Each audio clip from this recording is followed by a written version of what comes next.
If we talked, about this on the education side, you talked about this on what other business could do better to better utilize SEMA. Specifically, take the SEMA hat off for just a second, as best you can. Right? I know you're professional, right? You got it. You've been dealing with all these damn politicians, and it's. So that's why I love hanging out with you guys.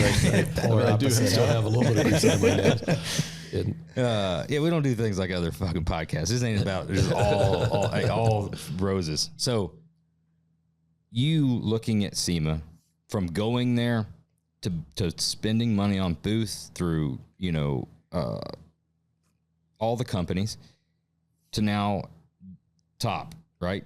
You did SEMA Garage, your CEO, president, going back at any point in time with the benefit, with the benefit of hindsight being what it is. What do you think that SEMA should have done better or focused on earlier than they did? Yeah, again, I think it's probably in a few areas we were probably a little late to game, even in this carb stuff and getting carb EOs done and getting the SEMA Garage lit. And that's why I'm passionate now about what we're doing with ADAS, what we're doing with these advanced driving systems. We're the only game in town across the U.S. that's doing this research now on ADAS work and doing dynamic testing, and we're spending a ton of money at it. But that's going to be the next. We talk about avalanches that are about to come down the hill, and that's probably the next one. But I think that we could grow our industry better. I mean, we're 3,000 manufacturers, but I'm anxious to understand how many manufacturers are really out there. We don't have good research on that. So I think we can do better at that. We don't know how many retailers are out there. We really don't. I want to better understand the issues that you guys are going through. I mean, that stuff kind of rises up, and when we get a call from you guys, we get a few of those calls, we know, but we could do a lot better market research of understanding what that looks like. We were probably late to the game in raising our voices in some of this government regulation stuff. So, we've got a really sharp board now. You guys met Norris. He's just awesome. Yep. Good dude. We've got, some really hands-on big business people that know what they're doing, and we can feed off of them better. I think we can be more attentive. Again, it can be, our team's really hungry now, and even in the last 20 years, the team's done really great, but I think just waking us up to being a lot more hungry about the things we do and how we treat people, giving you better answers, understanding your business is better. I want to spend, I've been out on the road a lot lately, I guess, but I want to do more of that. I want to hear from you guys. I want to see what's going on. I really just want to check out cool cars and car stuff and all that. No, there's a hidden agenda there, of course. No, just continuing to listen to our customer and finding more Salinas out there, right? Yeah. Good luck. How's that going? Yeah. I mean, because staffing's tough. Everywhere. Yeah. What I did find, we're looking for a CTO now. We're looking for a few things. COVID really screwed us up. Man, it screwed us up. I mean, trying to get people to come to in work. The head. It screwed us up in the head. When you talk to people, it's like, wait, you guys come to the office? Yeah. Like, yeah, we come to the office. I really see us as a relational business. We're not transactional. We are people buy from people. It's about relationships. I never want to stop the Monday morning cooler talk, about what happened at a race over the weekend or a football game. That's what this whole industry is. Right. And our staff, I want them to do that. I want them to have that interaction. We're working really hard now as this, I call it an enterprise, but we've got all these different divisions within SEMA, and they've been sort of siloed over the years. When I ran the SEMA garages, I only thought about the SEMA garages, and I really didn't even understand our full financial impact. I didn't know what our total budget was because I was only concerned about the garage. And we're working as an enterprise now and really understanding together. So, for example, when we had to present our budgets last week to the board. We're fiscally July through June, and we built our budgets as a team. So, the marketing budget came up, and we had to review it as a team. So our SEMA data reviewed that budget. Our garage interviewed the show team, and we all worked together to better understand each other, so that if, let's say, councils, I mean, you've been involved with councils, if they want to go do something, what's the impact on marketing? How many more emails have to go out, right? Those sort of things. So really working as an enterprise, kind of going forward and kind of having a team that pulls all in the same room together and understanding how we each affect each other's business is really critical to me. And it's really working out. It was really cool to see how we agreed on the budgets and agreed on the programs that we could get done this year. And that really made a big difference. So I'm really excited about that.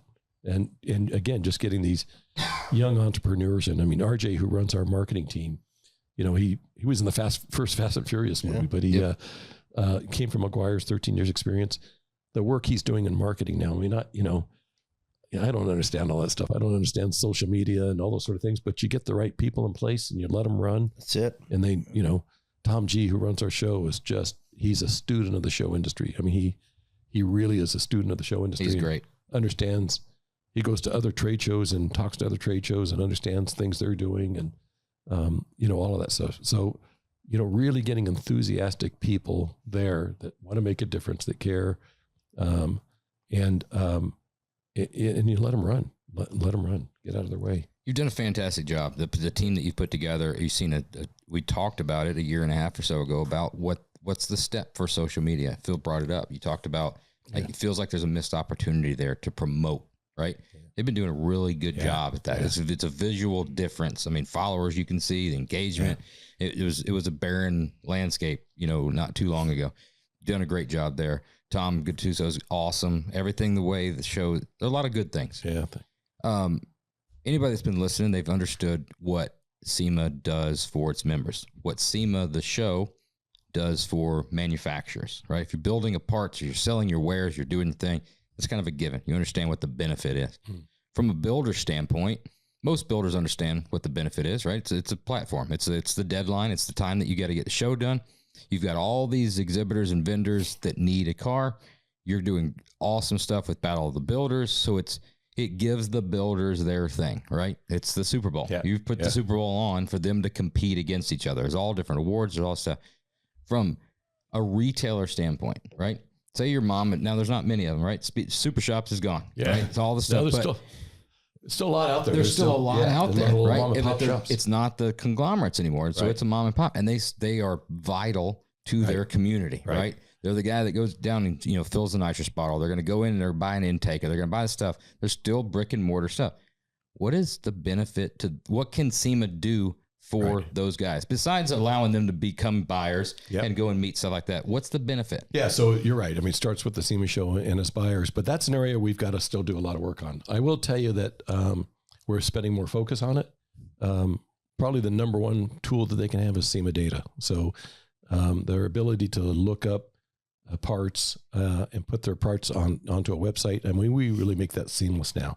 So aces and pies and all that sort of stuff, right? I mean, if you've got, when I had my business, I had 3,200 part numbers. So having the ability to say, what's the make, model, year, what's the size of the box, what are the features and the benefits of the product and all that, SEMA data puts all that into an electronic form so that when you're on your phone and you want to look up a part, it comes up. What does that cost a business? So for a manufacturer, it depends on how many SKUs you have, but for a retailer, it starts at $25 a month. And so you can have up to 600 brands of all this data, hundreds of thousands of part numbers, millions of pieces of data that help you sell products. So that's probably the number one deal. Certainly education comes into it. You know, we've got some other benefit things for UPS and for, you know, I mean, we've got a deal where you can buy Oakley sunglasses at a discount, right? So there's all these different discount programs, but I think we can still do better there for sure. Yeah, I don't know what that is. You'd have to think that for guys like that, their biggest benefit is the SEMA show. Yeah. Like they need to be, they need to be out there, this idea walking the show of giving better HR information, giving them better, you know, what are the tools they need to run their business and how do they run them better? You know, giving them sales training tools, giving them the ability to market better. You know, again, you mentioned it. We're doing a pretty good job now on social media with our stuff. How do we make those retailers understand that better? Sure. And do it for their local community, right? How can we refer more people to them to buy products? So I'm anxious to do that. We're going to spend the next couple of years really building out the both the manufacturer side and the retailer side, because I mean we know there's 30,000 retail shops out there, right? Yeah. You know, where are they? How do we get to them? Sure. You know, whether they come to the SEMA show or not, we always want to build the SEMA show and we want to continue to do that. Some of those guys can't get out of their shops. So, you know, how do we make them understand the regulations, what they're selling, how does it fit, give them the product data, training them on tools and those sorts of things. I think that's an area we can grow in for sure. And by the way, as they become more involved with our industry, hey guys, I need you to pick up the phone and call your local legislator. There you go. I need you to, this important issue is coming up. Make sure that sure we vote right. That one voice. I keep talking about this one voice, even with councils. We got to have one voice on certain products. Good luck with the councils having one voice. So good luck. So a lot of entrepreneurs, a lot of personality people, but some great people in there. God, there's some great people.